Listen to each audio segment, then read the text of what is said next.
तो अब देखते हैं हम कुछ एग्जाम्पल। ठीक है, अब कह रहा है कि इस फिगर में देखिए पी क्यू मेरे पास किसके पैरेलल है, आर एस के पैरेलल है। कहाँ है पी क्यू, ये पी क्यू मेरे पास किसके पैरेलल है, आर एस के पैरेलल है। प्रूव क्या करना है कि ट्रायंगल पी ओ क्यू किसके सिमिलर हो जाए, एस ओ आर के सिमिलर हो जाए। इससे पहले हमने मोस्ट इंपोर्टेंट 3 थ्योरम देखी थी। पहले यदि आपको 3 थ्योरम नहीं आती तो पहले वो देखो, ठीक है, ताकि आपको इजिली हो जाए। अब गिवन क्या है मेरे पास, पी क्यू किसके पैरेलल है, मेरे पास आर एस के पैरेलल है।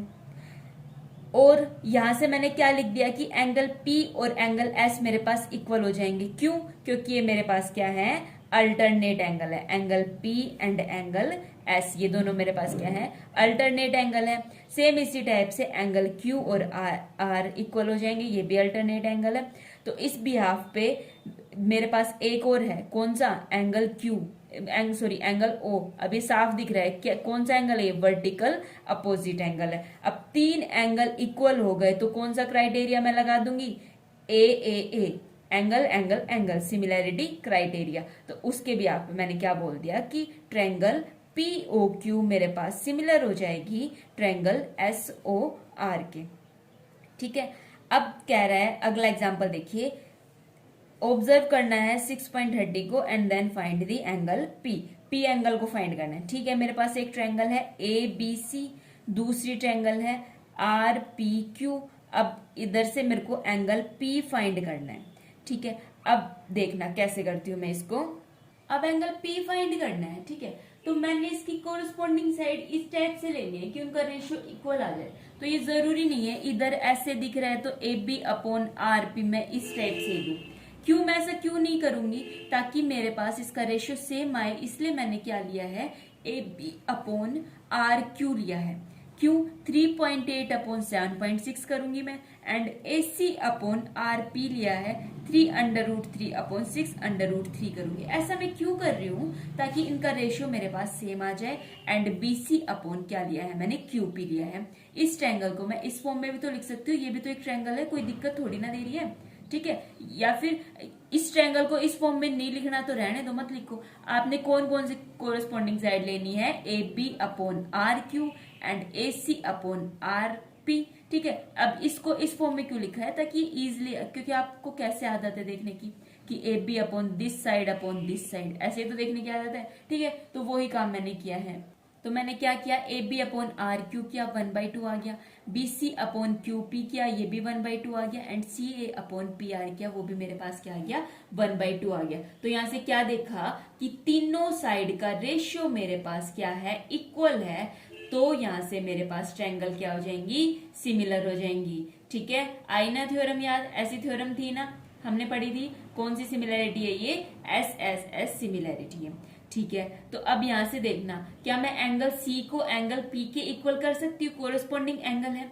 अब एंगल सी मैं किस टाइप से फाइंड करूंगी, एंगल ए और एंगल बी मेरे पास गिवन है। अरे फिगर देखो, इधर से देखो, एंगल सी और एंगल पी इक्वल है, इस ट्रायंगल को भूल जाओ। एंगल सी और एंगल पी मेरे को इक्वल दिख रहे हैं, साइड साइड कॉर्नर वाले एंगल। अब इधर देखना, 80 गिवन है, 60 गिवन है। तो एंगल सी में किस टाइप से निकालूंगी, सम ऑफ ट्रायंगल कितना होता है मेरे पास, 180 degree. Angle A plus angle B plus angle C is equals to 180 degree. Angle A और बी मेरे पास गिवन है कितना, 80 प्लस 60 प्लस एंगल मेरे पास सी इज इक्वल्स टू 180 डिग्री।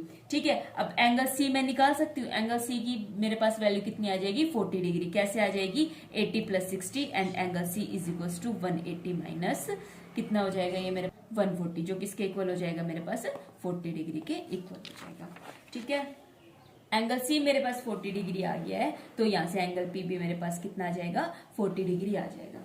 ठीक है, अब अगला एग्जांपल देखो। अगला एग्जांपल कह रहे हैं कि इस फिगर में आपको क्या गिवन है कि O A into O B किसके इक्वल है, O C into O D के इक्वल गिवन है। तब आप शो करके दिखाओ कि angle A and angle C equal है एंड एंगल बी और एंगल डी आपके पास क्या है, इक्वल है। ठीक है, तो जो बात गिवन है उसी को लेके चलते हैं। O A O B equal to O C into O D, तो क्या मैं इसको O A upon O C and O D upon O B इस टाइप से लिख सकती हूँ। ये मेरे पास एक इक्वेशन आ गई। अब एंगल ओ इन दोनों ट्रायंगल में कौन कौन सी, A O D and C O B, इन दोनों ट्रायंगल में एंगल ओ ओ आपको कॉमन दिख रहा है क्या? क्यों कॉमन दिख रहा है? क्योंकि ये मेरे पास क्या है, वर्टिकल अपोजिट एंगल है। तो अब ये मेरे पास कौन से क्राइटेरिया से हो जाएगा? SAS क्राइटेरिया से हो जाएगा। क्यों? क्योंकि इस एंगल की कोरस्पॉन्डिंग साइड मेरे पास क्या है, इक्वल रेशियो में है, तब ये मेरे पास SAS क्राइटेरिया से हो जाएगा। थ्योरम कौन सी में पढ़ा था? 6.5 में हमने पढ़ा था। ठीक है, अब यदि सिमिलर हो गए, ठीक है, तो भाई सिमिलर हो ही गए हैं, तो एंगल ए और सी इक्वल हो जाएंगे एंड एंगल डी और पी इक्वल हो जाएंगे। ठीक है, अब इसके बाद एक मोस्ट इंपोर्टेंट एग्जाम्पल है, ये इंपोर्टेंट है, इसको समझने की कोशिश करना। एक गर्ल ऑफ हाइट 90 सेंटीमीटर, एक लड़की है, उसकी हाइट मेरे पास 90 सेंटीमीटर है, वो वॉक कर रही है away from the base of the lamp post. ये लैम्प पोस्ट है, अवे फ्रॉम, इससे दूर, ठीक है, इससे अपोजिट साइड दूर वो कर रही है। कितनी स्पीड है इस लड़की की? 1.2 मीटर पर सेकंड इसकी स्पीड है। If the lamp is the 3.6 metre, यदि ये लैम्प मेरे पास 3.6 मीटर का है ग्राउंड से लेके, तब फाइंड करनी है क्या? Length of her shadow after 4 second. 4 second के बाद इस लड़की की शेडो मेरे को फाइंड करनी है। अब यहाँ पे एक लड़की है, इसकी शेडो मेरे को ये दिख रही है, ठीक है, इस शेडो को यहाँ पे लड़की के पॉइंट को मैंने मान लिया डी, इसकी शेडो तक के पॉइंट को मैंने मान लिया है ई। लैंप्स के टॉप से लेके इसकी शेडो तक मैंने ज्वाइन किया है, उस पॉइंट को मैंने मान लिया है क्या? ई, और ये पूरी साइड मेरे पास हो गई है ए ई।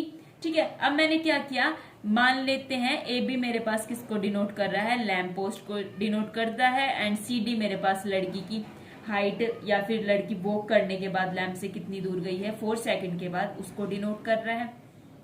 अब इस फिगर में कह रहा है कि मैंने डीई कितना मान लिया है? एक्स मीटर मान लिया है। देखो यहां से मेरे पास डीई कितना है? मेरे पास एक्स मीटर है। अब मेरे को क्या फाइंड करना है? बीडी। बीडी में कैसे फाइंड करूंगी? स्पीड का फॉर्मूला क्या होता है? Speed is equals to distance upon time.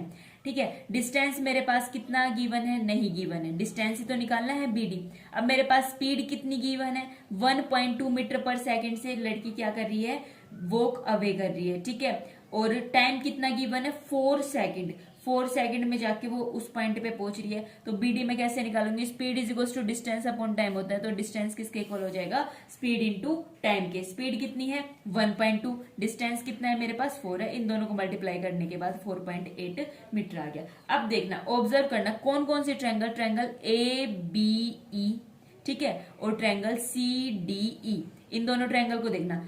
अब ये जो एंगल B है और एंगल D है, ये मेरे पास 90 डिग्री है बिल्कुल।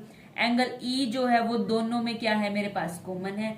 तो मेरे पास ट्रायंगल ABC और ट्रायंगल DCDE ये मेरे पास क्या हो गई है? सिमिलर हो गई। क्यों? कौन से क्राइटेरिया से? AA सिमिलैरिटी क्राइटेरिया से।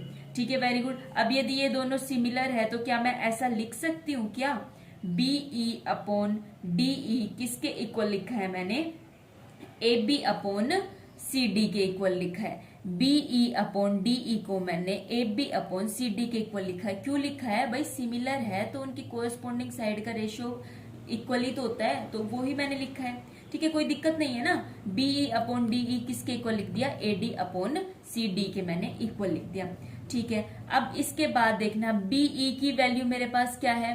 BE मेरे पास क्या है? ये पूरी डिस्टेंस है, इतना कितना है? ये x है, और ये भी मैंने फाइंड कर लिया कितना है? 4.8। तो पूरा BE मेरे पास क्या हो जाएगा? 4.8 प्लस x हो जाएगा। ठीक है, इसके बाद मेरे पास है DE। DE देखो कहाँ पे है? DE है मेरे पास, ये x है तो वो मैंने लिखा x है। फिर इसके बाद देखो AB।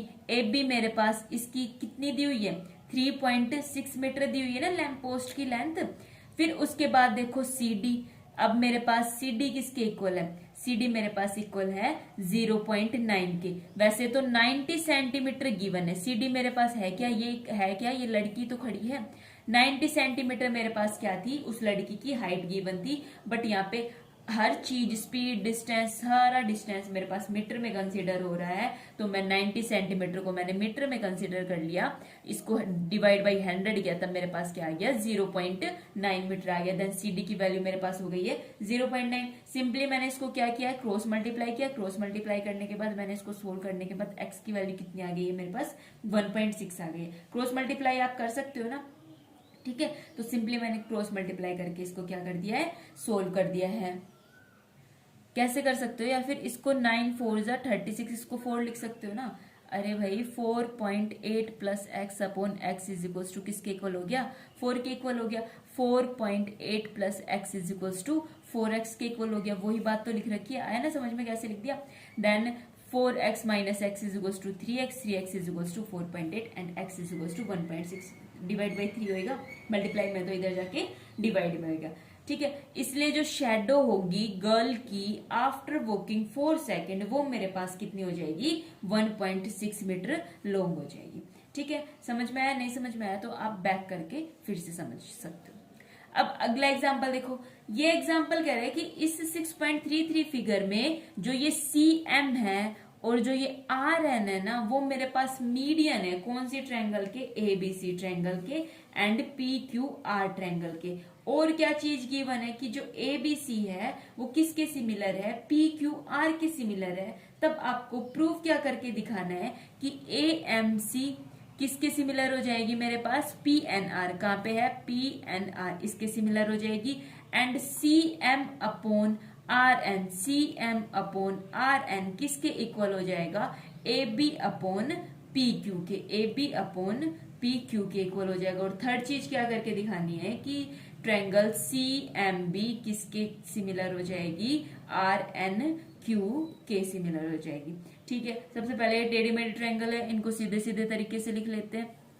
सीधे तरीके से तब मैंने इस वाली ट्रायंगल को ड्रॉ किया तो मेरे पास कौन कौन से पॉइंट आए हैं, इधर हो गया मेरे पास P and N and Q and this is the point number R, ठीक है। इसी टाइप से ये ट्रायंगल है। इस ट्रायंगल को भी यदि मैं सीधा लिखना चाहूँ, क्योंकि ऐसे शायद ज्यादा कंफ्यूजिंग होगी, ये पॉइंट हो जाएगा मेरे पास A B M and this point is the C, ठीक है। तो अब देखो कौन कौन सी ट्रायंगल मेरे पास गिवन क्या है कि ABC मेरे पास सिमिलर है PQR की। यदि सिमिलर है तो इनके कोरस्पॉन्डिंग साइड का रेशियो भी मेरे पास क्या हो जाएगा, सिमिलर हो जाएगा। कोरस्पॉन्डिंग साइड क्या है यहाँ पे, AB अपॉन PQ किसके इक्वल है मेरे पास, BC अपॉन QR और किसके इक्वल है, CA अपॉन RP, ठीक है। अब ये ट्रायंगल सीधी समझ में आ रही है कैसे हुआ, ठीक है। फर्स्ट इक्वेशन आ गई, कोरस्पॉन्डिंग साइड इक्वल है एंड देयर कोरस्पॉन्डिंग एंगल भी इक्वल है। Angle A and angle P equal है, angle B and Q and same इसी टाइप से एंगल C और R भी मेरे पास इक्वल है। अब देखना AB मेरे पास किसके इक्वल लिख दिया मैंने, 2AM के इक्वल लिख दिया एंड जो PQ है उसको 2PN के इक्वल लिख दिया। क्यों लिखा है ऐसा, क्योंकि M और N मेरे पास क्या है, मीडियन है, ठीक है। AB मेरे पास 2AM के इक्वल भी है और ट्वाइस ऑफ MB के इक्वल भी है, बट फर्स्टली मैंने इसको AM के इक्वल लिया है, फिर उसके बाद मैंने इसको MB के इक्वल भी लेना है, ठीक है। तो इसके भी यहाँ पे मैंने 2AM अपॉन 2PN, यदि मैंने इसकी वैल्यू निकालू तो क्या मैं 2AM को किसके इक्वल लिख दिया मैंने, CA के एंड 2PN को किसके इक्वल लिख दिया, RP के। नहीं आया समझ में कैसे लिखा है, अरे देखो AC अपॉन RP ये किसकी वैल्यू है, AB upon PQ, AB upon PQ को मैंने लिख दिया, AB अपॉन PQ को मैंने लिख दिया twice of AM upon twice of PN के इक्वल लिख दिया। अब AB अपॉन PQ किसके इक्वल है, CA अपॉन RP के इक्वल है। आया समझ में, क्यों कर रही हूं मैं ऐसा, समझ में। अब यहां से मैंने क्या लिख दिया, AM अपॉन PN को किसके इक्वल लिख दिया मैंने, CA अपॉन RP के इक्वल। अब देखना मेरा काम क्या है कि ट्रायंगल AMC को ट्रायंगल PNR के क्या दिखाना है, मेरे को सिमिलर दिखाना है। अब AM अपॉन PN किसके इक्वल, CA अपॉन RP के इक्वल हो गया। AM upon PN equal to CA upon RP के इक्वल, कोरस्पॉन्डिंग साइड का रेशियो मेरे पास इक्वल हो गया। तो एंगल क्राइटेरिया से क्या मैंने ये बोल देना है कि ट्रायंगल AMC मेरे पास किसके इक्वल हो जाएगा, ट्रायंगल PNR के इक्वल हो जाएगा।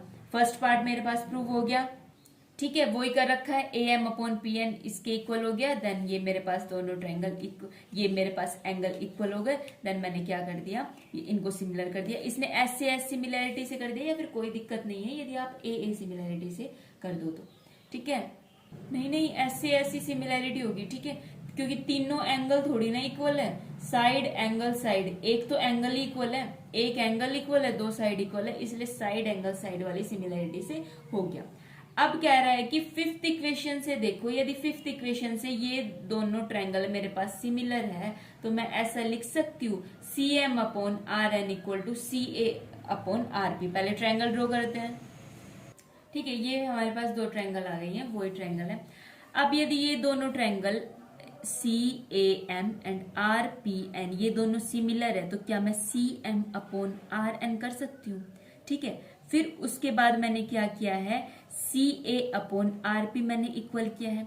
तो वही क्या है, यदि सिमिलर है तो उसकी सभी साइड का, कोरस्पॉन्डिंग साइड का रेशियो मेरे पास क्या हो जाएगा, इक्वल हो जाएगा। लेकिन मेरे पास एक चीज और गिवन है, क्या C A upon R P किसके इक्वल है, A B upon P Q के इक्वल है। कैसे इक्वल है, चलो अभी देखते हैं। स्टार्टिंग में क्या गिवन था, मेरे पास ये रेशियो गिवन था ना स्टार्टिंग में, तो मैंने ये फर्स्ट एंड ये दिस वैल्यू लिए, कंफ्यूज करने के लिए आगे पीछे लिख रखा है। C A upon R P किसके इक्वल है, A B upon P Q के इक्वल है, ठीक है। अब इस इक्वेशन और इस इक्वेशन में कॉमन क्या दिख रहा है, सी ए आर पी दिख रहा है। तो क्या मैं सी एम आर एन को ए बी के इक्वल लिख सकती हूँ, ठीक है। यही शो करके दिखाना था मेरे को, क्या C M upon R N किसके equal, A B upon P Q के इक्वल, ठीक है। अब थर्ड में मेरे को क्या प्रूव करके दिखाना है कि ट्रायंगल सी एम बी किसके सिमिलर हो जाएगा, ट्रायंगल आर एन क्यू के। C M B triangle R N Q के मेरे पास क्या हो जाएगा, सिमिलर हो जाएगा। तो इसके लिए देखिए, A B upon P Q को B C upon Q R के इक्वल लिख सकती हूँ, कोई दिक्कत तो नहीं है, ठीक है, वेरी गुड। अब C M upon R N को किसके इक्वल लिख दिया, B C upon Q R के इक्वल लिख दिया। कैसे लिखा है, ये वाली इक्वेशन देखिए, कौन सी equation, 8th equation, C M upon R N equals to A B upon P Q and A B upon P Q मेरे पास किसके इक्वल है, B C upon Q R के इक्वल है। तो C M upon R N को क्या मैंने B C equals to Q R के इक्वल लिख दूं, कोई दिक्कत नहीं है ना, ठीक है।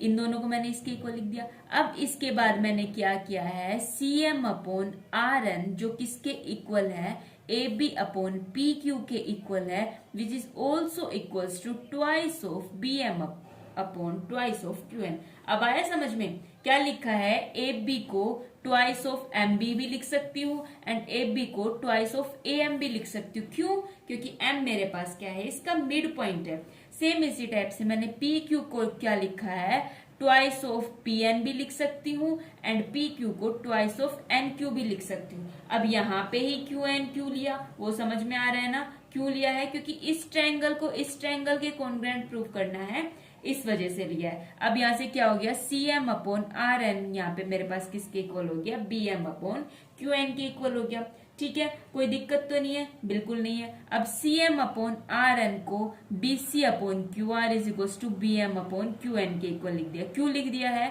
एक इस इक्वेशन से लिखा है, एक इस इक्वेशन से लिखा है। क्या इन दोनों इक्वेशन से मैं ये लिख सकती हूँ। अब तीनों साइड मेरे पास इक्वल रेशियो में है, तो हम ये थ्योरम पढ़ चुके हैं कि यदि तीनों साइड मेरे पास इक्वल रेशियो में होती है तो वो दो ट्रायंगल मेरे पास सिमिलर होती है, एस एस एस सिमिलैरिटी से। तो यहाँ से मेरे पास क्या हो गया, ट्रायंगल सी एम बी मेरे पास सिमिलर हो गए ट्रायंगल आर एन क्यू के, ठीक है। तो यहाँ इसके सभी एग्जाम्पल कंप्लीट होते हैं। नेक्स्ट वीडियो में हम एक्सरसाइज 6.3 देखेंगे, उसके सभी क्वेश्चन